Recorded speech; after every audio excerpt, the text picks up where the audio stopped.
I'm Seth K from Seth K Photography in Chicopee, Massachusetts, and I'm going to talk a little bit about getting jobs in the photography field. I got my first photography job when I was still in college, actually. I sold my first photo to the Associated Press from some events that happened on campus. I worked for the campus newspaper, so I had access to a lot of the things that were going on around campus. And I took one particular image that the AP really liked, and that began my early career in photojournalism. At the time, I didn't have much experience, so it was all on the job. I worked as a freelancer exclusively. I was never strictly on staff. Staff positions were very hard to get.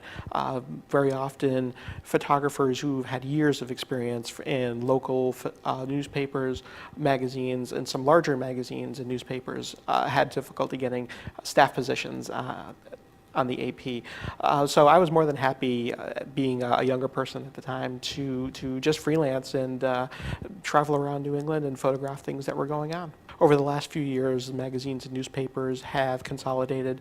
Larger corporations have bought smaller ones, and there are just fewer outlets for good photography. There's still all kinds of options. Photojournalism might not necessarily be the best route. In any market, there are any number of wedding and portrait photographers who need assistance.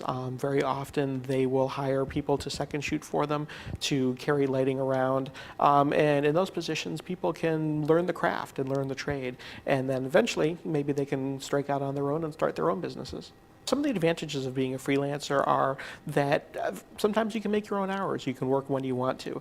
The downside of that, though, is you don't make very much money. There's not very much work for you. If you're a staff photographer, on the other hand, there's work for you every day, and you might have a more steady paycheck. To get into wedding photography, very often people will apprentice with established wedding photographers. They'll carry their lighting, they'll learn the craft of photography, and they'll learn some aspects of the business as well. One of the things I like about being a photographer, and a wedding photographer in particular, is I get to share someone's wedding day with them. I get to capture some images for people that generations are going to look at.